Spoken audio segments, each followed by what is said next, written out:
갑자기 예식장에 와 있는 분위기입니다. 제가 주례를 해야 될 것 같은. 오늘은 이렇게 메시지를 너무 길게 하면 나중에 패널들이 같이 함께 나눌 시간들이 조금 부족하지 않을까. 오늘 같은 날은 늦게까지 있어도 여러분들은 즐겁게 있을 것 같아서 편하게 제가 짧은 메시지와 여러분들 질문 중에 제가 메시지 시간에 다루는 게 조금 더 좋겠다. 원론적인 내용들이 들어있어서 그래서 여러분들이 저한테 보내준 질문지 중에 조금 신학적이고 원론적인 부분들을 다뤄야 될 부분들은 제가 몇 가지 질문들을 메시지 시간에 좀 다뤄보려고 합니다. 오늘 결혼 세미나 이렇게 됐는데 예전에 제가 박성산 목사님하고 처음 청년국 이렇게 그림을 그리면서 제가 부탁했던 부분이 하나 있어요. 전에도 한번 세미나 같은 걸 해봤어요. 그런데 세미나는 시간이 굉장히 짧고 내용을 다 다루기가 힘들어서 어느 한 토픽을 주제를 가지고 세미나는 이렇게 그때그때마다 할 수 있지만 우리 청년국 안에서는 결혼 학교 그런 어떤 좀 시스템을 만들었으면 좋겠다 그런 이야기를 나눈 적이 있어요.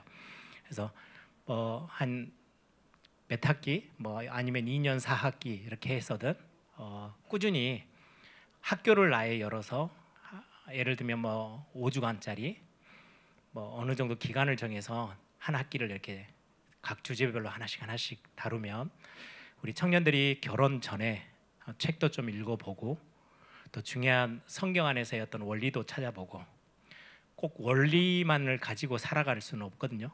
그러면 지금 이 시대에 맞는 전체적인 문화 흐름 속에서 우리는 그걸 어떻게 적용하고 살아가야 되는지를 좀 다양하게 살펴본다면 그렇게 하고 결혼 생활을 하는 거, 가정을 이루는 거, 또 그렇게 하다 보면 또 이성에 대한 눈도 좀 띄고 또 거기 나름대로의 어떤 준비되어지는 모습들 속에 상대편을 보고 또 반하기도 하고 조금 호감도 가기도 하고 그러면서 그 안에서 어떤 결혼의 중요한 또 시간표들이 다가오지도 않을까 그런 생각들을 합니다. 그래서 이번 시점을 통해서 우리 청년국의 시스템들 안에 리더들이 필요하다면 결혼학교 그런 어떤 시스템들 좀 만드셔서 지금 삼천제자학교 이렇게 하면 교회 안에 중요한 전도운동을 위해서 매 여름 봄과 가을에 이렇게 삼천제자학교를 만들어서 시스템을 가지고 목사님들이 강의를 계속 했잖아요.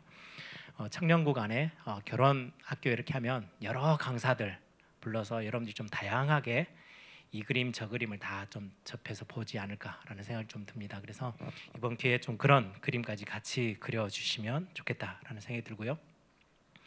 오늘은 제가 메시지처럼 하는 거는 굉장히 짧게 오늘 본문 안에서 간단하게 여러분들에게 원론적인 부분, 원리적인 부분들을 말씀을 좀 드릴 거예요. 그거는 반드시 기억하고 있어야 해요. 요즘은 포스트 모더니즘이라고 해요. 예전에는 18세기, 19세기, 20세기 초반까지만 해도 모더니즘이라고 시대를 불렀어요. 모더니즘과 포스트 모더니즘의 차이는 모더니즘은 답을 이렇게 질문이 없어요. 하나님은 영이셔. 그럼 끝이에요. 특별하게 설명하지 않아도 아멘 하고 다 받았던 시대가 모더니즘 시대예요. 그래서 여러분들 모더니즘 시대 때 나왔던 전도지를 보면 사형리를 CCC에서 만든 사형리나 전도 폭파할 거를 보면 첫 번째 원리 하나님이 인간을 창조하셨어. 그럼 끝이에요. 다른 토를 달 게 없어요. 그럼 그거에 대해서 오케이 하고 수긍을 해야 돼요. 그런데 인간은 죄를 지어서 하나님을 떠났어. 그럼 그게 원리예요. 근데 포스트 모더니즘으로 오면서는요. 요즘 젊은 아이들의 태도가 딱 포스트 모더니즘에서 모습이에요. 엄마가 이건 이렇게 해. 그러면 당장에 왜요? 이게 포스트 모더니즘 사이에서 나오는 유형이에요. 왜? 그건 엄마 생각이고 나는 내 생각이 따로 있어. 그래서 TV에 보면 너가 중요해. 네가 주인공이야. 다 포스트 모더니즘에서 나온 색깔들이에요. 그러니까 부모가 이야기하는 거는 하나님이 모든 천지 만물을 지으시고 인간을 지으셨어. 그거는 교회에서 하는 이야기고 나는 그렇게 생각 안 해. 그게 포스트 모더니즘이에요. 그러면 결론은 어디로 가? 결론은 아무 데나 가요. 예를 들면 원이 있으면 빙글빙글 막 돌아요. 돌다가 자기가 나가고 싶은 대로 아무 데로 탁 튀어나가는 게 포스트 모더니즘 시대예요. 해답이 따로 없어요. 그냥 사람들이 내 생각이 올바르라고 생각하고 그냥 살아가는 시대가 포스트 모더, 굉장히 위험해요. 그런데 여러분들은 지금 그 시대 한복판에서 살고 있거든요. 저만 해도 어렸을 때 어른이 말하면은 들어야지. 네, 이게 저희들의 문화였다면 여러분들의 문화는 어른이 이야기하지.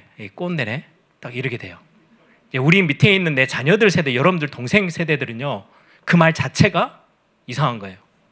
아니, 남자와 여자가 결혼한 그건 성경에서 옛날 이야기고, 지금은 남자와 여자가 결혼했다. 그건 미국에서 법을 바꿔버렸어요. 대법원에서 결혼의 관도 바꿔버려요. 그게 포스트 모더니즘에 굉장히, 그래서 점점 가면 갈수록 성경에 반대되어지는 쪽으로 자꾸 세상 결정해서 갈 거예요. 그래서 시대도 변하고 세대도 변해요. 저는 보면서, 제 아이를 보면서 몇 년 차이 안 나지만은, 야, 옛날 어른들이 세대 차이 하는데 진짜 확 느껴져요. 여러분, 진짜로 스마트폰, 여러분들 손에 들고 있는 스마트폰 이제 한 10여 년 됐어요. 세상을 완전히 바꿔놨어요. 옛날 분들이 보면 이해가 안 되는 세상을 지금 살고 있어요. 상상 속에 있었던 세상을 지금은 실제로 살고 있거든요. 제가 한 10년 전에 제 와이프, 저 조카죠. 저 옛날 우리 WRC 할 때 막 영상 이렇게 만들고 이렇게 했던 조나단이라는 친구가 있어요. 그 친구가 지금도 광고, 미국의 영상 광고 회사에서 이렇게 회사를 만들어서 하고 있는데, 그 친구가 한 10여 년 전에 저한테 그런 이야기를 해요. 목사님, 요즘 저희들이 이렇게 계속해서 하는 거는 영화에서 나오는 것처럼 화면에 이렇게 탁 손으로 해서 탁 짚어, 예를 들면 이건 냉장고 뭐 막 딱 지시하면 다 되는 것처럼, 이미 그거는 실행 단계래요. 공용, 이렇게 사회 속에 그거를 만들어서 상용화만 안 했을 뿐이지 이미 그 기술들은 이미 다 나와 있는 거래요. 그 이야기 딱 들으니까, 아, 나는 완전 딴 세상에서 살고 있구나. 저런 세상에서 살 아이들이 내 자녀들이겠네. 세대도 차이 나고 시대도 차이 나요. 그런데 우리가 신앙생활하면서 여러분들 청년 시대 때 절대 놓치지 말아야 될 거는, 하나님이 우리 인간을 만드시고 가정을 만드시고 교회를 만드시고 이 국가 전체를 움직여 나가시는데 원리가 있어요. 그게 말씀이에요. 그래서 말씀 속에서 여러분들이 답을 찾고 거기에서 모든 것들에 대해서 여러분들이 해답과 적용하는 것들을 찾아내셔야 돼요. 그래서 오늘 뭐 결혼 세미나 그러면 오늘 어마어마한 질문들이 와 있는데, 제가 하는 이야기 그게 정답은 아니에요. 사실은 제 생각일 수 있어요. 그런데 성경을 기반으로 해서 드리는 거는 그건 정답이에요. 원리예요. 이걸 벗어나면, 순리를 벗어나면 영리가 돼요. 반드시 문제가 와요. 그게 성경에서 말씀하는 원리에 관련 부분이에요. 그래서 오늘 제가 그 부분을 말씀 속에서 결혼이라는 단어를 가지고 간단히 좀 먼저 이야기를 좀 드려보려고 합니다. 오늘 본문에 보니까 창세기 2장, 제가 본문을 택했는데요. 창세기 2장 24절에 있는 본문이 똑같이 신약성경 예수님이 직접 그 본문을 그대로 인용하셨어요. 마태복음 19장 4절에서 6절에도 나오고요. 마가복음 10장 7절에서 10절에도 예수님이 그대로 말씀을 언급하세요. 굉장히 중요하다는 말이죠. 그게 오늘 돕는 배필을 하나님이 만들어 주시기로 작정하시고, 그리고는 24절에 여자를 만드셨고 그 여자와 함께 연합해서 가정을 이루시는 부분에 24절입니다. 이러므로 남자가 부모를 떠나 그 아내와 합하여 둘이 한 몸을 이룰지로다. 이게 굉장히 그냥 단순한 구절인데 동사가 3개가 나와요. 떠나, 그리고는 합하여, 이룰지로다, 이루다. 이 세 단어가 어떻게 보면 결혼에 있어서의 굉장히 중요한 원리를 제공하고 있어요. 뭐 결혼 어떻게 해야 됩니까? 막 이런저런 많은 이야기들, 질문들이 있겠지만, 근본적으로 절대 하나님이 가정을 만드시고 결혼 제도를 하나님이 시작하시면서 절대로 안 바뀌는 원리를 3개를 단어에 딱 설명하고 있는데요. 첫 번째가 떠나예요. 누구를 떠나요? 부모를 떠나. 이 단어를 이렇게 딱 보면은 와이프하고는 항상 웃으면서 이렇게 포럼하는 내용이 하나 있어요. 우리 애들 빨리 떠나 보내자, 우리 마음에서 버리자, 뭐 이런 생각을 하는데, 아주 조금 했을 때, 이제 막 이빨이 빠질 때니까 한 한 초등학교 2학년 뭐 이때쯤이에요. 이게 다 빠져가지고 흔들흔들해요. 제가 봐도 이렇게 살짝만 제가 탁 엄마가 누르면 그냥 빠지는 거예요. 거의 덜렁덜렁해요. 야, 학교 가는데 이거 빼고 가 그랬더니 절대 안 뺀대요. 얼마나 완고하게 하고 가는지 엄마가 결국은 포기했어요. 그래 그냥 가. 갔어요. 학교 갔다가 오후에 딱 오는데 엄마 하고 이빨 딱 들고 오더라고요. 그래서 왜 학교에서 빠졌어? 그랬더니 아니 여자친구가 빼라 그랬어. 얼마 그 부모 된 우리가 허무하든지 엄마가 그 아침에 그렇게 싸워가면서 빼라 그러는데 안 뺀다고 큰 소리 치고 가더니 학교 딱 가서 옆에 짝꿍한테 보여줬겠죠. 그랬더니 그거 빼버려. 그냥 팍 밀어서 뺐어요. 빼왔다고. 그래서 와이프랑 그런 이야기를 했어요. 빨리 떠나 보내자. 부모 말 절대 안 듣고 있다가 여자 한마디에 그냥 확 마음 돌려서 가는 게 아들이야. 그냥 떠나 보내. 미련을 두지 말고 그냥 떠나 보내야 돼. 막 이런 이야기를 장난삼아 했는데요. 근데 이 시대가 부모를 못 떠나는 시대가 돼 있어요. 실제로 심각한 사회 문제예요. 근데 성경은 부모를 떠나라고 말씀해요. 제가 아는 좀 배가 좀 많이 튀어나온 배모 목사님 한 분이 계시고 미국에는 박모 영성 목사라고 있어요. 두 사람의 말이 똑같더라고요. 딸을 낳았어요. 딸을 낳더니 갑자기 말이 바뀌어. 제가 봐도 딸을 좀 많이 편애해. 완전히 딸한테 잡혀 살아. 딸이 머리 꼭대기 위에 올라와 있는데 전혀 안 불편해하게 이렇게 애들을 이렇게 챙기는데요. 두 사람 다 똑같은 이야기를 하더라고요. 같이 의논해서 전화해서 통화한 게 아닌데 예수님이 빨리 재림하셨으면 좋겠대요. 왜? 그랬더니 딸을 다른 남자에게 보낼 수가 없대. 어떻게 딸인 다른 남자하고 연애하는 거, 결혼하는 거 이건 참을 수가 없대. 그거 하기 전에 이 아이들이 결혼 연령이 되기 전에 예수님 빨리 오셔야 된대. 정신 좀 차려야 하고 제가 좀 뭐라 했는데요. 성경에 결혼이라는 거를 이야기를 하시면서 말씀하시면서 가장 첫 번째 원리예요. 부모를 떠나. 그건 부모를 버리고 업신여기라는 말이 아니에요. 최고로 감사해야 하고 효도하고 섬겨야 되고 경외해야 돼요. 공경해야 되는 게 맞는데 제도적으로 법적으로 부모를 떠나는 게 결혼의 첫 번째 내용이에요. 그래서 성경은 제도적 독립의 사건, 그게 바로 결혼이라고 설명하고 있어요. 한국의 문화는 고부간의 갈등, 신우와의 갈등, 여러 가지 요즘 또 나오는 새로운 단어 있더라고요. 심리학적에서 어른아이, 어른인데 아이같이 수강 신청하는데 전화해요. 엄마, 과목 이거 있는데 나 수강 신청 뭐 해야 해? 엄마, 여자친구하고 사귀어도 돼? 여자친구하고 싸웠는데 이때 어떻게 해야 돼? 가서 얼른 가서 주워 패야 돼요. 그러면 안 맞아서 그래. 많이 맞으면 정신 차리거든요. 근데 이게 한국 사회에 조금 더 많이 만연해 있는 문제이기도 해요. 부모를 떠나, 결혼은 특히. 그래서 여러분들 이제 앞으로 결혼을 한다? 처음부터 계획을 딱 세우세요. 경제적으로 독립. 그리고는 모든 여러분들의 어떤 삶의 어떤 많은 의존적인 것들이 완전히 독립되어져서 오는 거예요. 심리적으로도 독립, 법적으로도 독립. 그래서 책임을 아내와 남편이 지는 거예요. 그 사이에 부모가 끼어드는 것 자체가 성경적이질 않아요. 순리에 어긋나는 거예요. 함께 모시고 살 수 있어요. 첫 번째, 부모가 자녀들을 떠나 보낼 수 있어야 돼요. 제가 나중에도 좀 이야기를 할 거예요. 부모와 남편과 아내가 결합하여서 연합한다는 단어가 그 다음 단어인데요. 그 사이에는 자녀도 끼어들면 안 되는 게 성경적인 원리예요. 부부가의 관계는 자녀도 끼어들면 안 되고 부모가 끼어들어도 안 돼요. 죽이 됐든 밥이 됐든 부부가, 남편과 아내가 문제를 해결해야 해요. 그게 성경적이에요. 그래서 부모를 떠나는 것은 굉장히 중요해요. 그래서 예를 들면 여러분들이 지금부터 자녀들에게 자주 설명할 필요 있어요. 저는 몇 번 설명했어요. 또 저희 부모님에게 제가 기대하는 게 단 하나도 없어요. 0이에요. 재산. 저희 아버님이 목회자였기 때문에 재산 자체가 없잖아요.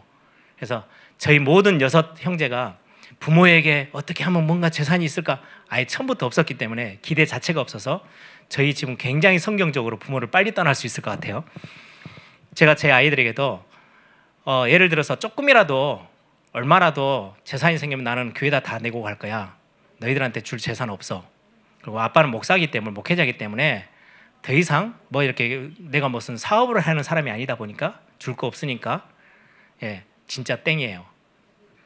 결혼을 하면 땡이야. 자기들이 알아서 해야 돼. 필요할 때 빌려주고 좀 이렇게 뭔가 위기가 왔을 때 힘을 보태주는 거는 부모와 자식과의 관계 속에서 당연한 거예요. 근데 그 말을 지금 제가 하는 게 아니잖아요. 너무 많이 달라붙어 있어요. 성경은 이게 떨어져야 된다고 설명하고 있어요. 그래서 결혼의 첫 번째 원리, 떠나, 부모를 떠나.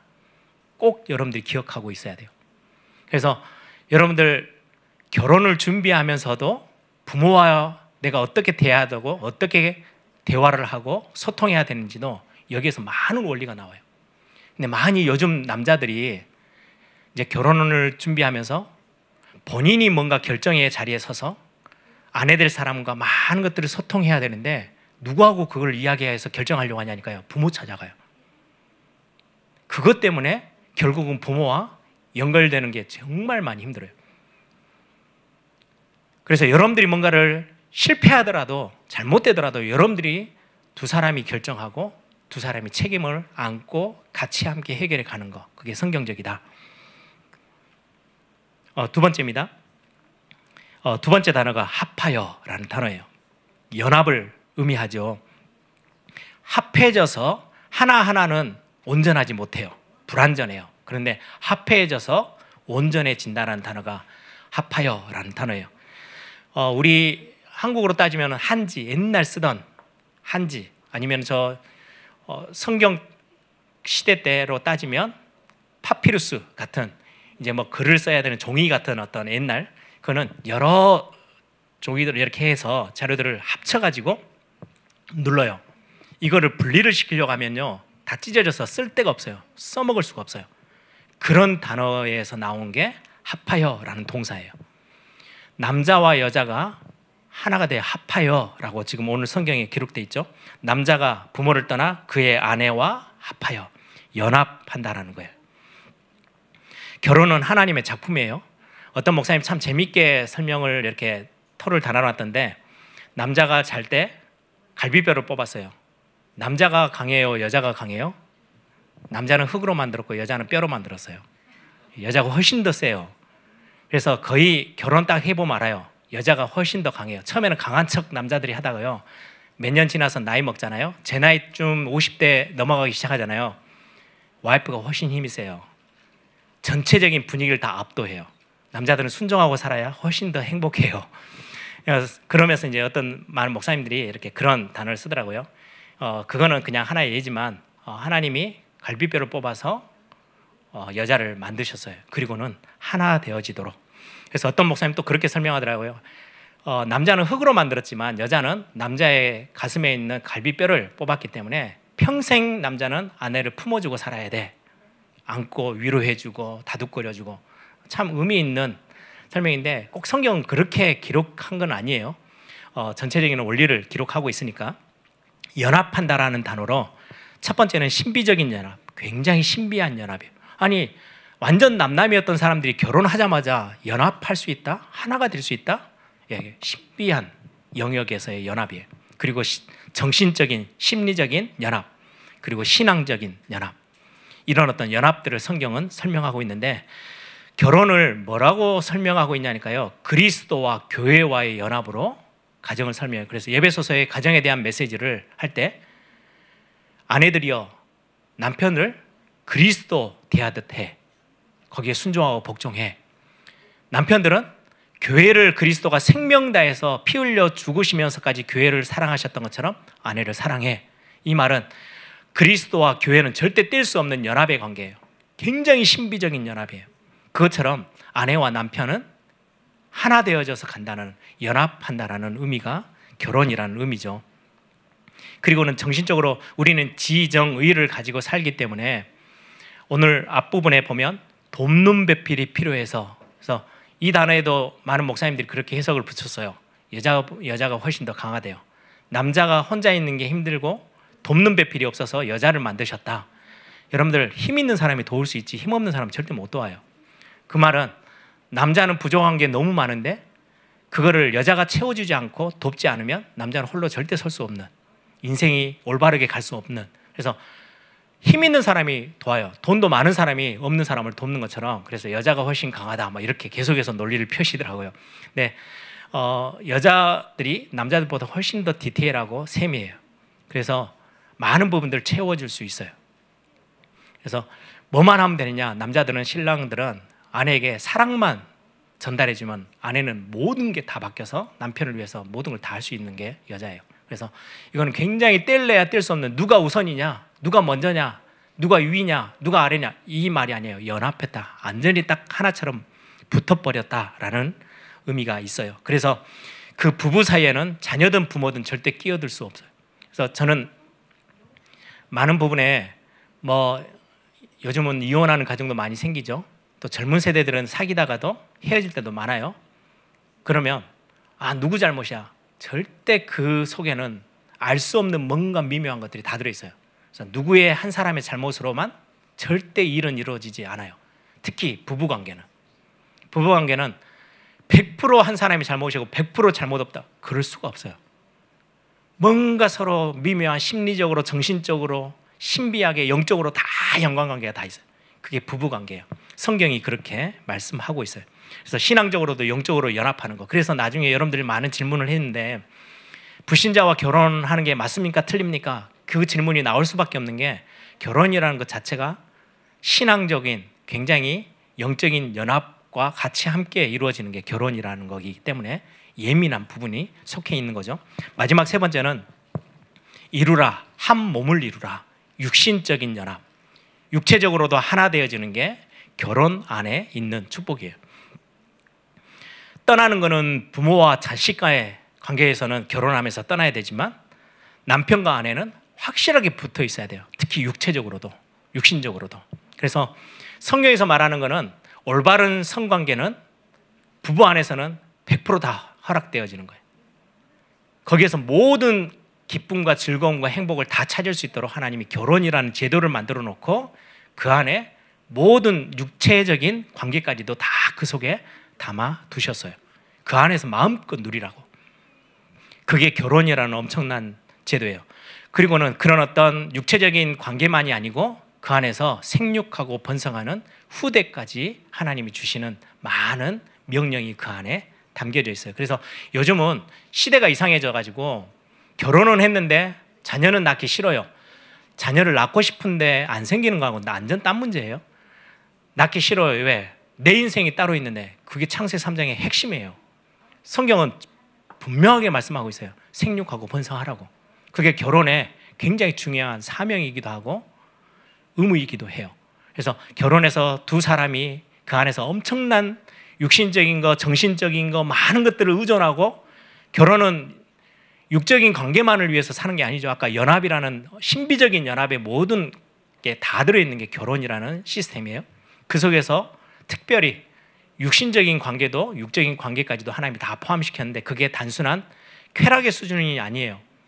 나중에 그 열매로 자녀를 낳고 생육하고 번성하는 후대와 그 다음 세대를 책임져야 될 게 가정이라는 엄청난 축복의 비밀이기도 하죠. 그래서 여러분들이 이 세 단어는 예를 들면 이거 가지고도 한 시간 강의를 막 이렇게 저렇게 예를 들면서 할 수 있을 만큼의 이 원리는 굉장히 중요해요. 부모를 떠나라, 그리고 둘이 연합해서, 그리고 육신적으로도 하나 되어져라. 이게 결혼이라는 시스템 안에서 하나님이 우리에게 요구하시는 부분이기도 합니다. 그러면 이거와 연관해서 제가 질문을 몇 가지를 좀 추려봤어요. 여러분들이 예민하게 생각하는, 요즘은 독신을 하고 싶어서가 아니고 상대가 없어서 혼자 살고 있는, 외롭게 있는 우리 청년들이 참 많이죠. 독신에 대해서 저에게 질문했던 게 있어요. 질문을 제가 잠깐 읽어드릴게요. 결혼을 꼭 하는 게 성경적이라는 이 얘기를 들었습니다. 교회 안에 여러 독신 성도님 분들이 계시는데, 독신에 대하여 어떤 생각과 마음을 가져야 하며 또 결혼을 준비해야 할까요? 또 다른 질문이에요. 바울은 결혼을 하지 않는 것을 권한다고 했던 성경 구절이 있는데, 이 부분은 어떻게 해석해야 하나요? 독신에 대해서, 이거는 결혼은 성경적이에요. 근데 결혼만 성경적인 건 아니에요. 독신도 성경에서 말씀하고 있어요. 혹시 이런저런 성경 안에서 말하는 이유 때문에 이혼을 했어요.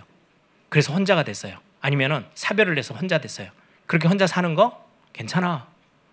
그리고는 아예 처녀인데 결혼을 하지 않았는데 혼자 사는 거 그것도 하나님이 주신 선물이야 라고 성경은 표현하고 있어요. 그래서 성경에 아까 원론적인 것 몇 개를 두고는요, 나머지는 싹 다 적용하는 거예요. 근데 복음 안에는 자유함이 있어요. 뭔가 여러분들은 목을 꽉 조이면서 이거 안 했으니까 너는 실패할 거고 이거 안 했으니까 너에게 저주가 임할 거고, 그건 복음 밖에 있는 이야기지, 복음 안에는 엄청난 자유함이 포함되어 있어요. 그래서 바울의 메시지들을 쭉 읽어보면 원론을 넘어서서 그 원론 안에서는 엄청난 자유함을 누리는 거예요. 나는 헬렌에게도 유대인에게도 할례자에게도 무할례자에게도 전혀 문제 없어요. 우상의 제물 왜 못 먹어? 굳이 그걸 왜 또 먹어? 모든 부분에 있어서의 자유함을 더 위에 놓고 복음 안에서의, 그리스도 안에서의 자유함을 훨씬 더 강조하고 있는 내용이 이 부분인데요. 독신에 관련해서도 마찬가지거든요. 제가 가지고 있는 일부러 이 두꺼운 책을 가지고 왔어요. 이게 메시지라는 성경인데요.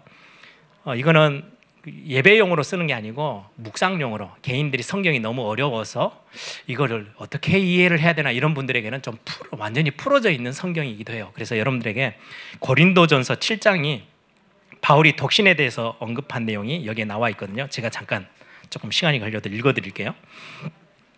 고린도전서 7장에 이거는 성경에 있는 그 내용을 그대로 좀 풀어서 적어놓은 부분입니다. 2절에 7절에 보니까 가끔씩 나는 모든 사람이 나처럼 독신이기를 바랍니다. 바울이 혼자 살았다는 말이죠. 그것이 여러 생활 방식 중에서 보다 단순한 생활 방식이기 때문입니다. 그러나 결혼 생활과 마찬가지로 독신 생활도 모든 사람에게 맞는 것은 아닙니다. 하나님께서 어떤 사람에게는 독신 생활을 선물로 주시고 어떤 사람에게는 결혼 생활을 선물로 주십니다. 하지만 결혼하지 않는 사람과 가부들에게 말합니다. 내가 그랬던 것처럼 홀로 지내는 것이 가장 좋을 것입니다. 그러나 욕구와 감정을 다스리지 못하겠거든 어서 결혼을 하는 것이 좋습니다. 결혼 생활이 수고롭기는 해도 홀로 살면서 정욕에 시달리는 것보다 훨씬 낫습니다. 이미 결혼한 사람들은 결혼 생활을 유지하십시오. 이것은 나의 명령이 아니라 주님의 명령입니다. 또 여러분 중에는 믿지 않는 사람, 질문 중에 여러분들 또 나오죠. 그 질문도 다루고 있어요, 성경이. 믿지 않는 사람, 그리스도인이 아닌 사람과 결혼한 이들이 있는데 주님은 그들에게 이렇게 할 명령을 주지 않으셨습니다. 이렇다 할 명령을 주지 않으셨습니다. 그러니 원리를 가지고 잘 적용하라는 말이죠. 그러니 이렇게 하십시오. 믿는 남자에게 믿지 않는 아내가 있고 그 아내가 남편과 같이 살기를 원한다면 그녀와 함께 사십시오. 믿는 여자에게 믿지 않는 남편이 있고 그 남편이 아내와 같이 살기를 원한다면 그와 함께 사십시오. 믿지 않는 남편은 자기 아내의 거룩함을 어느 정도 나누어 갖게 되고 믿지 않는 아내도 자기의 남편의 거룩함에 어느 정도 영향을 받기 마련입니다. 또 15절 16절에 보면요. 그러나 믿지 않는 배우자가 떠나가려고 한다면 떠나가게 내버려 두는 것이 좋습니다. 필사적으로 붙잡을 필요가 없습니다. 성경에 이런 내용도 있어요. 한 번도 여러분들이 생각도 못했던 내용들이죠. 하나님께서 우리를 부르신 것은 할 수 있는 한 평화롭게 살고 최선을 다해 살게 하려는 것입니다. 아내 여러분, 여러분이 이같이 함으로써 남편을 여러분과 하나님께로 돌아오게 할지도 모릅니다. 남편 여러분, 여러분이 이렇게 함으로 아내를 여러분과 하나님께 돌아오게 할지도 모릅니다. 여러분의 삶의 가치를 결정하는 것은 하나님이시지 결혼 여부가 아닙니다. 이렇게 성경에 풀어 설명해 있는 성경이 그렇게 기록되어 있어요. 그래서 제가 오늘 말씀드리는 거는요, 정답이 이렇게 해야 돼. 아까 원리에 관련된 것 말고는 성경은 남자와 여자가 결혼하는 거야. 그건 원리예요. 남자와 남자가 결혼한 동성애 결혼? 그건 비성경적이에요. 그건 아무리 국가에서 그는 차별법에 어긋내서 감옥에 가더라도 그건 아닌 건 아니라고 이야기를 해야 돼요. 그게 순교하는 거잖아요. 근데 그 위의 것은요, 이렇게도 할 수 있고 저렇게도 할 수 있어요. 뭔가 어디 갔더니 절대 독신은 안 돼. 그럼 여러분들 성경을 딱 갖다 대세요. 바울은 그렇게 이야기 안 했는데요. 이렇게 하시면 돼요. 그러면 독신이 무조건 맞아. 독신으로 살아. 또 그것도 아니에요. 하나님이 두 가지 모든 것들을 다 허락해 주고 계셔요. 그래서 여러분들이 그런 부분들을 좀 여러분들이 잘 응용하고 활용하면 좋겠는데, 몇 가지 여러분들이 그런 부분에서 좀 확인을 하셔야 될 게 있어요. 결혼관이 미흡하면 독신에 관련된 관도 흔들려요. 틀린 것들이 많이 나와요. 저는 독신을 주장하는 게, 나는 온전히 교회에 온전히 막 뛰고 열심히 하는데 내가 혼자 있으면서 다른 거에 단순한 삶이 되어져서 내가 교회 세우고 마음껏 세계복음화 하고 전도 현장 뛰면서 나는 그렇게 살 거야. 나는 독신의 은사를 하나님이 주셨네? 맞아요. 그렇게 사시면 돼요. 장병찬 목사님이 지난번에도 여기 청년국에 오셨죠. 장 목사님에게 제가 선교사 파송을 권하고 그 심부름을 하면서 했던 이유가, 담임 목회를 하고 계시니까 교회를 2주 이상 비우기가 힘드신 거예요. 부교육자들도 많이 없어요. 그러다 보니까 매여 있잖아요. 마음껏 선교 현장을 못 뛰어다녀. 그래서 은퇴하시고 원로 목사가 되시고 나서 다른 후계자에게 교회를 넘겨주시고 나서 선교사로서 중남미도 가시고 한국도 들어오시고 여기저기 다니시면 훨씬 더 집중해서 선교에 대해서 집중하실 수 있어요. 그래서 거기서 교회에서 어느 정도 조금 한 발짝 나오실 수 있도록 지금 심부름을 하고 있는 거예요. 딱 마찬가지예요. 독신이라는 그림은 내가 마음껏 하나님을 위해서 살고 싶은데 가정이 있으면 많은 부분에 가정에 매여요. 가정에 챙길 게 있고 책임감을 가지고 해야 돼요. 챙겨야 돼요. 자녀들도 챙겨야 돼요. 옛날 어른들처럼 가정은 뒷전이고 나는 교회만을, 하나님 그걸 원하지 않으세요. 가정을 챙기셔야 하는 게. 그런데 나는 진짜 교회 사랑하고 온전히 내 인생 자체를 교회를 세우고 복음운동을 위해서, 후대를 위해서 살고 싶어. 나는 내 자녀가 내 아내의 뱃속에서만 나를 통해서 난 자녀만이 아니고 모든 렘넌트가 내 자녀야. 나는 그렇게 인생을 살고 싶어. 그렇게 사시면 돼요. 혼자. 그게 독신의 은사예요. 그런데 대부분 독신을 이야기하는 사람들 이야기를 딱 들어보면 과거의 상처 때문이에요. 부모님의 관계가 너무 안 좋아서 그게 상처가 너무 커. 특히 딸들은 자기 아버지에 대한 상처가 너무 커서 어떤 남자도 신뢰가 안 가. 나는 그래서 혼자 살 거야. 그건 틀린 거예요. 독신관이 잘못된 거예요. 그거를 뒤에 감춰버리고 하나님이 나한테 독신의 은사를, 그건 자기는, 하나님과 자기는 알아요. 그러니까 잘못된 길로 가서 자꾸 자기를 정당화시키는 거는 틀린 답이거든요. 답을 거기서 찾으려고 하면 안 돼요. 그리고 그걸 가지고 억지 부려서도 안 돼요. 자기는 아는 거예요. 과거의 상처 때문에. 또 무슨 요즘 이상한 세상의 사상들, 인권 이런 것들 때문에 이상하게 물들어서 막 그걸 주장하다 보니까 독신까지 온다? 그것도 틀린 거예요. 그냥 아까 말했던 딱 그거. 바울이 말하잖아요.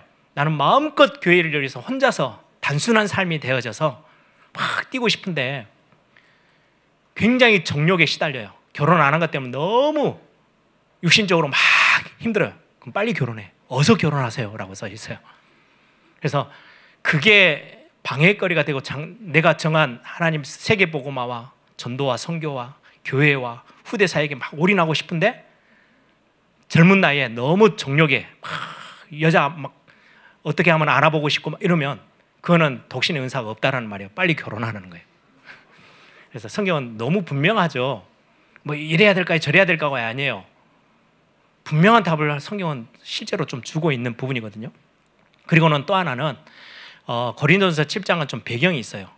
굉장한 핍박을 받았던 시대예요. 그래서 그때 당시 다들 예수님이 곧 오실 거야. 그럴 거면 결혼 왜 굳이 해? 그냥 혼자 살아. 너무 내가 결혼해서 막 가정을 이끌려고 하다가 신앙생활 하는 거 막 힘들고 어렵고 예수님 곧 오실 건데 그럴 거면 그냥 혼자 사는 것도 좋아. 그런 어떤 분위기가 굉장히 사회 전체적으로 핍박이 오다 보니까 그런 부분도 다 바울이 다루고 있기도 해요. 그래서 고린도전서 7장 뒷부분에 보시면 제가 몇 가지를 좀 읽어드릴게요. 25절, 28절 이렇게 보시면 주님께서 처녀들과 관련해서는 이렇다 할 지침을 주지 않으셨습니다. 처녀들에게 별 말을 안 하셨대요, 주님이. 그런데 지금 사방에서 우리에게 가해져 오는 압박이 있으니 나는 여러분이 현재 상태로 살아가는 것이 가장 좋겠다고 생각합니다. 결혼을 했습니까? 그렇다면 결혼한 상태로 살아가십시오. 미혼입니까? 그렇다면 미혼인 상태로 살아가십시오. 바울은 이건 주님이 처녀들에게 결혼 반드시 해야 돼? 아니 너 독신으로 살아야 돼? 이렇게 명령한 적은 없대요. 근데 바울이 그때 시대 상황과 교회 상황들을 보니까 결혼을 했으면 굳이 헤어질 필요 없이 그냥 계속 살아. 거기서 모든 것들을 찾아내. 혼자 미혼이야? 시대가 악하기 때문에 혼자 사는 것도 괜찮아 라고 지금 양쪽 다 자유함을 이야기하고 있어요. 그러면서 6절 저 뒤편에 보면 어떤 남자가 여자친구에게 성실을 다하면서도 독신으로 하나님을 섬기겠다고 결심하여 결혼할 마음이 없다가 마음이 변하여 그녀와 결혼하기로 결심했다면 어서 결혼하는 것이 좋습니다. 결혼하는 게 죄도 아니고 결혼 안 하는 게 죄도 아니다 라고 지금 바울은 성경에 그렇게 설명하고 있어요. 그래서 독신이라는 거를 여러분들이 좀 관이 좀 뚜렷해지면 좋을 것 같아요. 그래서 저는 쉽게 표현합니다. 남자가 혼자 있는데 자꾸 여자 생각이 난다. 그건 독신의 은사가 전혀 없는 거예요. 빨리 결혼하는 게 좋아요. 여자가 굉장히 이렇게 프리한 삶이죠. 혼자 있으면 다른 사람 눈치 안 봐도 되는데, 근데 가끔 한 번씩 남자가 생각나고 남자 만나고 싶고 손도 잡고 싶고 빨리 결혼해야 돼요. 그건 독신의 은사가 절대 없는 거예요. 그래서 나는 온전히 내 정욕을 넘어설 만큼 내가 내 사명이 너무 뚜렷해 라고 한다면 혼자 사는 것도 크게 나쁘지 않다. 성경은 그렇게 설명하고 있어요. 두 번째 질문 중에 하나가 어떤 설교를 들으신 것 같아요. 나의 존재 목적은 하나님의 영광을 위하여, 결혼해서 가정을 이루는 것 또한 나의 행복이 아니라 오로지 하나님의 영광을 위해서라고 메시지를 들었는데, 미혼 혹은 독신과 비교했을 때 결혼을 통해서 특별히 하나님께서 영광받기 원하시는 것은 무엇일까요? 그 목적을 위해 하나님 자녀를 쓰시기 원하시는 일? 뭐 이렇게 질문했어요. 제가 볼 때는 이 질문한 분이 조금 헷갈린 것 같아요. 그 설교한 분이 행복을 결혼을 내가 행복을 위해서 내가 결혼해야 되겠다. 그게 틀린 게 아니고요. 나의 행복. 결혼하면 내가 행복해질 거야. 결혼하면 내가 좀 여유가 생겨. 결혼하면 내가 굉장히 성욕도 채워지고 많은 것들이 좋아. 내가.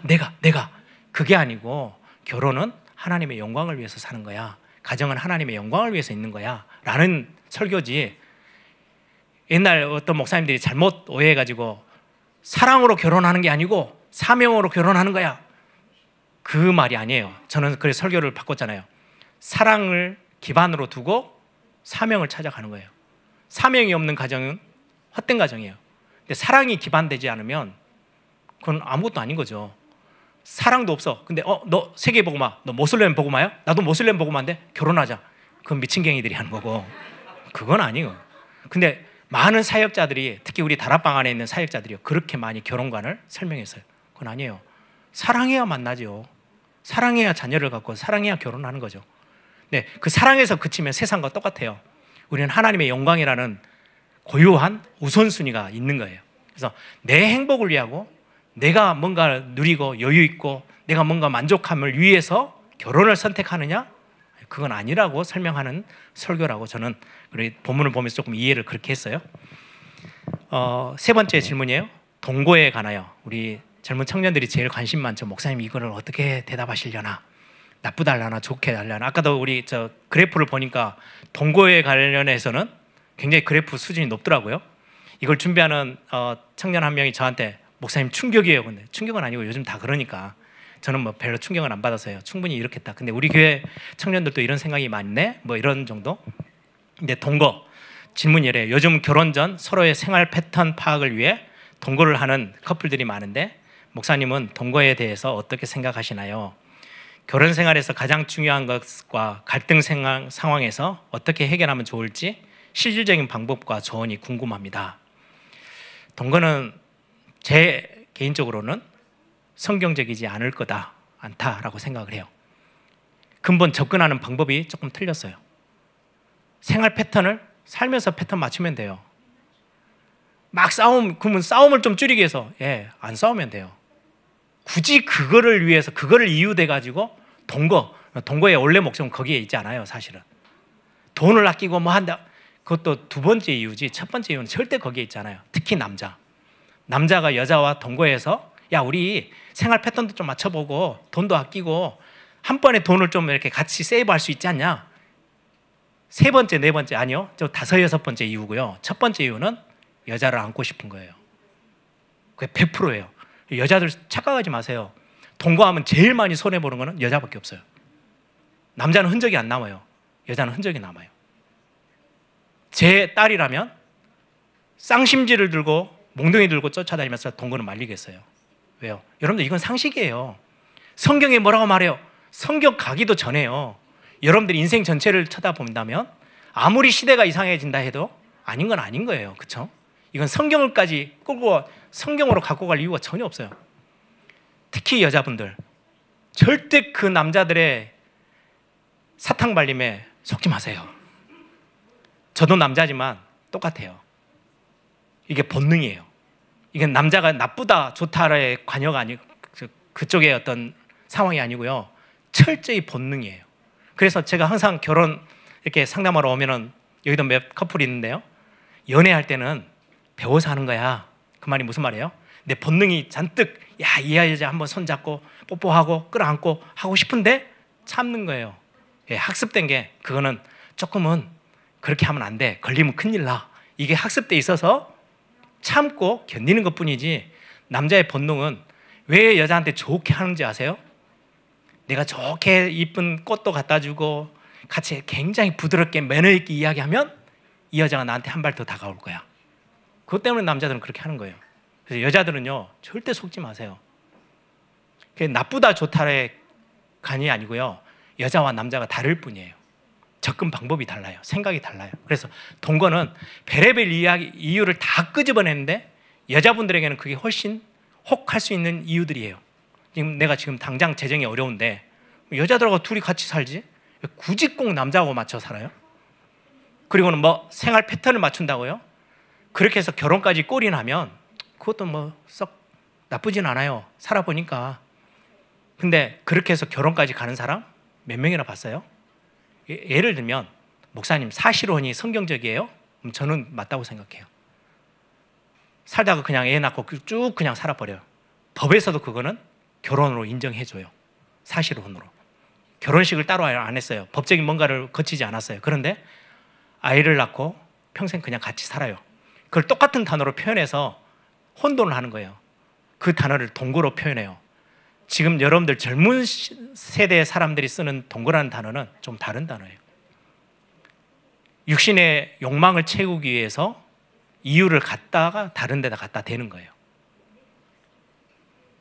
진짜 아까 말했던 경제적인 이유가 있고 삶의 패턴에 대한 이유가 있다면 굳이 남자 여자가 붙어서 동거할 이유가 없어요. 서너 명 같이 모여서 살기도 하죠. 저도 성격에 대해서 하나님이 저를 많이 모난 부분을 깎았거든요. 한 2년 정도 제 남자 동기하고 자취생활하다가 진짜 엄청나게 많이 싸웠어요. 그러면서 저를 많이 깎았어요. 삶을 깎아내고 나를 바꾸고 나를 좀 더 좀 성숙하게 만드는 거는 굳이 남자가 여자하고 같이 살아야만 그게 해결되느냐? 그러진 않아요.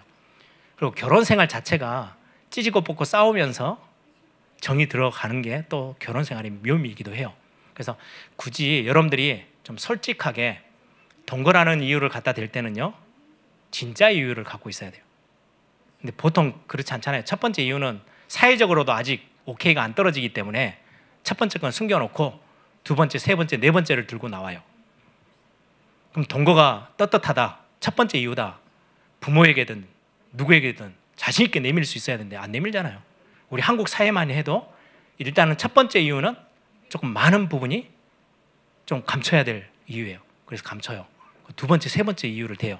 저는 그런 부분에 있어서 이게 맞니 저게 맞니 저는 대답하는 것 자체가 굉장히 조금 아니다라는 생각을 많이 합니다. 일단 그리고 또 하나 인생의 지혜인데요. 여러분들 우리 교회 애일교회 청년들한테 꼭 부탁해요. 혹시 연애를 합니까? 젊은 나이에? SNS를 끊으세요. 연애하는 동안은 제발 좀 끊으세요.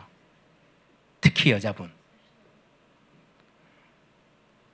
우리 어디 제주도 1박 2일 놀러 갔어요. 사진 막 남자친구랑 찍은 사진 올려요. 나중에 5년 지난 뒤에 결혼할 거면 괜찮아. 기록에 다 남어. 요즘 보이스피싱 하는 사람들이 다 그걸 활용해요. 구글은 자료가 다 남잖아요. 예를 들어서 여러분들이 교회 청년회장이야. 따다닥 쳤어. 교회 장로야, 권사야, 목사야. 쳤어요. 근데 그런 이상한 사진 하나 있잖아요. 보이스피싱 바로 연락 와요. 돈 다 뜯는 거예요. 교회다 알린다, 가정에 알린다부터 시작해서. 그게 요즘 세상이 그것도 다 활용하고 있는데 왜 굳이 거기에다가 굳이 여러분들을 사진 다 올려가지고 나는 이렇게 지금 젊은 나이지만은 마음껏 자유함을 누리고 살고 있습니다. 나중에 결혼할 남자가 보면 어떻게 생각할지도 모르고 나중에 결혼할 여자가 보면 어떻게 생각할지도 모르면서 지금 당장의 것으로 막 여러분들 즐거움을 표현하고 사는지 나는 좀 답답해요. 어른으로서, 부모된 입장에서. 그래서 뭐 연애하다 보면 예를 들면 제주도도 놀러 갈 수 있고 태국도 놀러 갈 수 있는데 굳이 그걸 왜 SNS에 올려가지고 온통 모든 사람에게 다 광고하고 깨어졌을 때는 나중에 이제 관계가 깨져서 그 다음 연애할 때 그게 흠집이 돼가지고 여러분들 왜 그렇게 끌려다니게 여러분 인생을 만드냐고. 그냥 지혜 중에 하나예요. 연애한다 그러면 SNS 좀 끊고 사세요. 굳이 그거 사진 안 올려도 돼요. 정말 어리석은 일이에요. 인생 전체를 여러분들이 다 둘러보면 아, 목사님 왜 저 이야기를 했는지. 여러분들 나중에 딸 키우고 아들 키우다 보면요, 야 제발 그거 하지 마 라고 말리고 싶을 생각이 좀 들 거예요. 그래서 우리가 완전히 바르게 경건하게 사는 것도 중요하지만 여러분들이 삶에 좀 지혜는 좀 필요해요. 일부러 막 드러내서 나가 이렇게 뭐 나쁜 짓을 많이 했습니다, 쟤는 용서를 받아야 됩니다. 말 안 하고 그냥 넘어가면 되지. 자기가 스스로 회개하면 되지. 여러분들의 삶의 어떤 좀 방식들을 조금 그런 부분에 좀 지혜가 좀 필요하지 않을까라는 생각이 듭니다. 몇 가지만 기타적인 어떤 질문들만 할게요. 결혼 관련된 신앙 서적 추천해 주세요.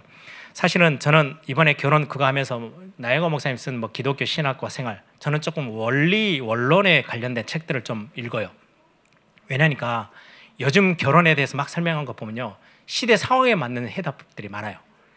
바울이 성경을 쓰면서도 고린도 교회 지금 상황이 어렵다 보니까 결혼 굳이 안 해도 되지 않냐? 이렇게 표현하는 거는 주님이 하신 말씀은 아니야, 내가 하는 이야기야 라고 하고 성경에도 그게 기록돼 있어요. 시대에 이렇게 저렇게 바뀌어요. 10년 지난 되면 그 책이요 완전 이상한 책이 돼 있기도 해요. 그래서 저는 주로 그렇게 적용하고 응용되어 있는 책을 많이 읽기보다는 좀 언론에 관련된 책을 좀 많이 읽어요. 그래서 예를 들면 요즘 유행하더라고요. 저는 아직 다는 안 읽었어요. 몇 개 타이틀만 읽어봤는데 뭐 팀 켈러 목사님이 이 책을 썼는데 여기도 배경이 있어요. 팀 켈러 목사님 뉴욕에서 목회를 하시는, 미국에서는 되게 젊은 세대들에게 영향을 주는 목사님인데 목회하러 딱 갔더니 이 책을 쓴 이유가 그렇게 서문에 기록돼 있어요. 70%가 독신주의자.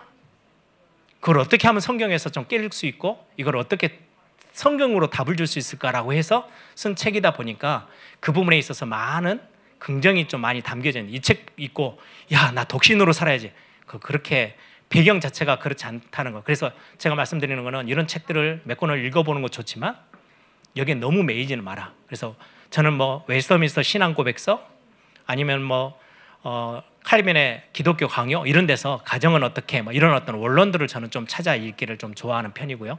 또 하나는 세상적으로는 심리학자들이 많이 써놓은 뭐 남자와 여자와 다른 점, 그건 되게 일리 있어요. 내가 생활하면서 내가 스스로 막 여자를 연구해서 쓰는 게 없잖아요. 살아봐야 여자가 누군지 남자가 누군지를 좀 아는데 그 책들은 많은 연륜과 임상 실험에서 경험했던 것들을 가지고 학적으로 이렇게 써놓은 글이기 때문에 남자와 여자가 어디에서 좀 차이가 있지? 이런 것들은 여러분들이 책 한두 권만 딱 읽어보면 많은 부분 도움을 얻을 수 있어요. 저도 결혼 전에 그런 책들을 한두 권 읽었어요. 그래서 예전에 뭐 화성에서 온 남자 뭐 여자 뭐 금성에서 그 책이 있는데 누가 분명히 제 기억이 안 나요. 교역자 중에 목사님 이거 읽고 드릴게요. 그리고 가져가서 그 책을 안 갖고 오고 있어요. 그래서 어디로 갔는지 모르겠어요. 집 아무리 찾아도 그 책은 없더라고요. 그런 책을 읽어보면 제가 요즘도 제 와이프가 저래서 여자는 저렇게 행동하는구나, 그럼 내가 이렇게 해야 되겠네, 뭐 이런 참고용으로는 되게 좋은 그런 밖에서 심리학자들이 써놓은 책들 중에도 도움 얻을 수 있는 책들이 좀 많이 있죠. 교회를 다니는 사람과 결혼하는 편이 좋나요? 꼭 다락방 사람과 결혼해야 하나요? 불신자를 만나고 있을 경우 어떻게 하면 좋을까요? 기독교가 아닌 사람과 결혼하면 안 될까요?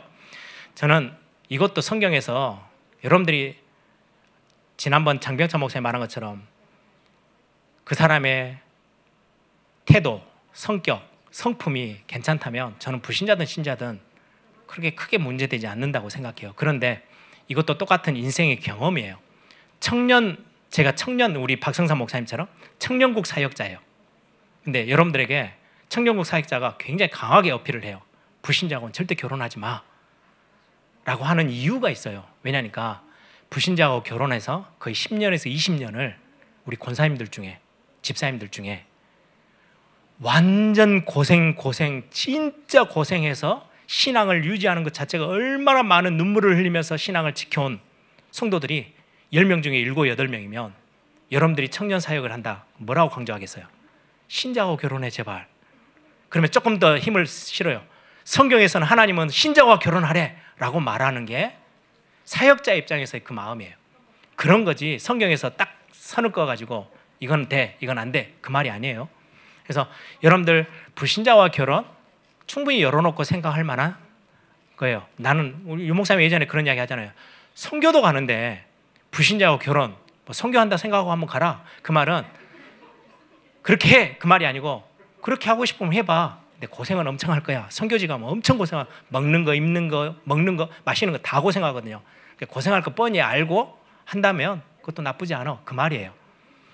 그리고 예를 들면 불신자와 결혼해서 굉장히 어려움을 겪었던 많은 대상들을 봤기 때문에 반대하고 싶은 것뿐이에요.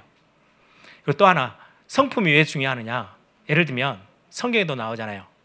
하나님이 너가 나를 존중하면 나도 너를 존중할 거야. 하나님도 그렇게 말씀해요. 남자와 여자인데 불신자인데 되게 상대편을 진짜로 존중할 줄 알아요. 그럼 저는 결혼해도 괜찮다고 생각해요. 왜냐? 존중할 줄 알아요. 이 사람이 크리스찬이야. 자기의 신앙을 갖고 있어. 그런데 남자의 성품상 굉장히 배려가 많고 존중을 많이 해. 괜찮아요. 신앙생활은 크게 어렵지 않을 거예요. 그러나 영적인 싸움은 분명히 있다는 걸 알고 가시는 거예요. 그랬을 때 아까 말했던 것처럼 정말 그 사람을 품어주면 바울이 뭐라고 그래요? 언젠가 돌아올 수도 있어. 그걸 기대하면서 불신자하고도 살아 라고 말하고 있어요. 근데 그게 쉽지 않다라는 것을 수많은 역사 속에서 수많은 증인들이 증거하고 있기 때문에 크리스찬하고 될 수 있으면 결혼해 라고 말하는 거고요. 교단이 달라요. 다락방 사람 바뀐대요. 저는 전혀 문제 없어요. 예를 들면 여러분들이 너무 골수분자처럼 딱 조그마한 것만 보고 이렇게 가는 걸 저는 정말 싫어요. 대신에 복음이 그 말은 분명해요. 다른 데서는 복음을 강조한다면 우리는 오직 복음을 강조하는 게 강조점이 좀 세요. 세다 보니까 많은 부분에 처음에 여러분들이 그거를 유순하게 만드는 시간표가 분명히 필요해요. 그는 어거지를 하고 당신은 틀렸고 내가 맞고가 아니고요. 다른 조금 차이가 있을 뿐이에요. 그걸 잘 적용해서 좀 응용을 할 수 있으면 좋겠다라는 생각이 좀 듭니다. 결혼식장에서 화려하게 결혼하고 싶은데 꼭 교회에서 결혼식을 올려야 할까요? 무슨 마음인지 정말로 이해되고 너무 미안합니다. 그래서 예배당 제가 새로 이제 교회가 건축되면 결혼식장에서 하는 것처럼 조명과 모든 것들을 예식장처럼 바꿀 수 있는 예배당을 그렇게 바꿀 수는 없어요. 따로 이런 별관을 꼭 저는 그렇게 만들고 싶어요. 그래서 이렇게 질문하는 청년들이 예식장 가지 않고 예배당을 선택해서 올 수 있도록 만드는 거 제가 제 꿈이에요. 교회 예배당. 특히 지금 상황에서는 그럼 어떻게 해야 돼요? 여러분들이 잘 지혜롭게 찾아내면 할 수 있어요. 이전에 얼마 전에 결혼했죠. 시간을 1시간 반 텀으로 주더라고요. 그러면 메시지를 하고 제가 주례하는데 정말 어려움이 없어요. 근데 1시간 텀으로 거의 한 40분, 50분 단위로 예식장이 막 끌고 가거든요. 그럼 제가 5분만 지나면요 쪽지도 날라와요. 제가 제일 기분 나빠하는 예식장이에요. 도장 찍어서 물건 찍어내는 것도 아니고 인생의 가장 중요한 결혼식인데 화려함도 중요하지만 그 의미와 가치가 훨씬 더 중요하다고 생각하거든요. 그래서 그런 부분들을 여러분들이 나는 예식장의 화려함이 좀 더 좋아. 그러면 조금 예산도 더 투자하고 시간대도 조금 조절하고 그렇게 해서 좀 목사님이 오셨다, 주례자가 왔다 좀 편안하게 좀 진짜 가치 있게 좀 의미 있게 결혼식이 되도록 여러분들이 환경을 만드는 거는 여러분들이 할 수 있어요. 무조건 예식장이 나쁘다는 게 아니에요. 또 하나 질문이 있어요.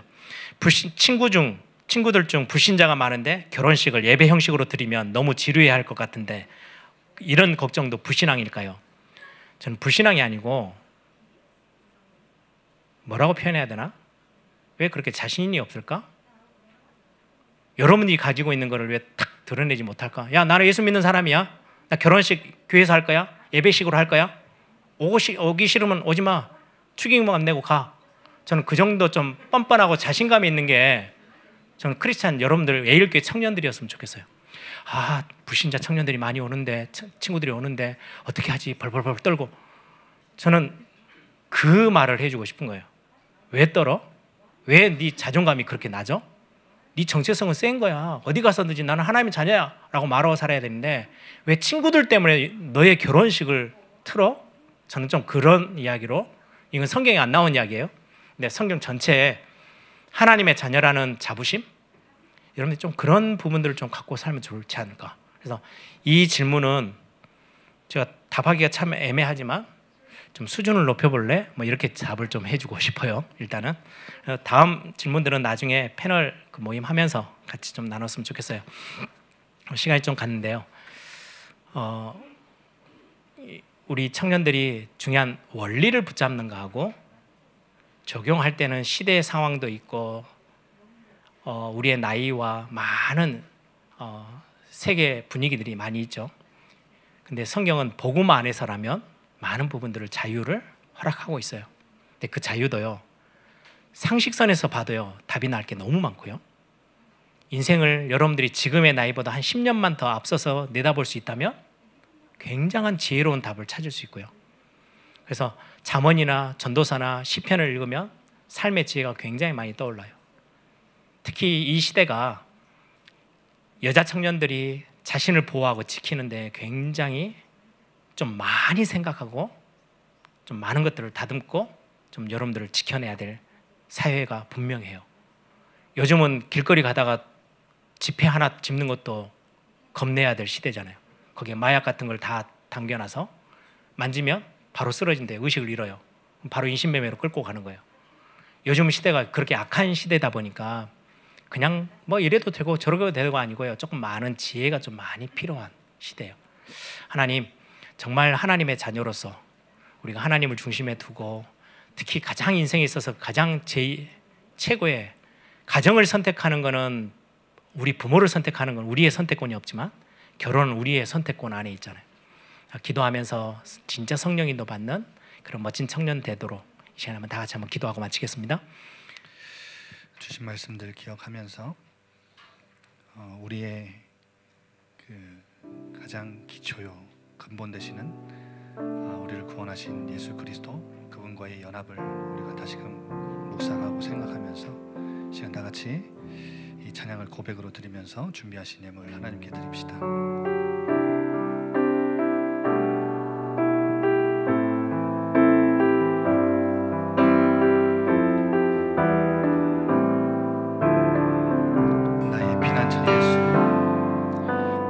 피난처 예수 의지해요. 나의 피난처 예수 의지해요. 나의 가는 길에 거센 바람 몰아쳐와도 나의 피난처 예수 의지해요. 나는 영원히 주님, 나는 영원히 주님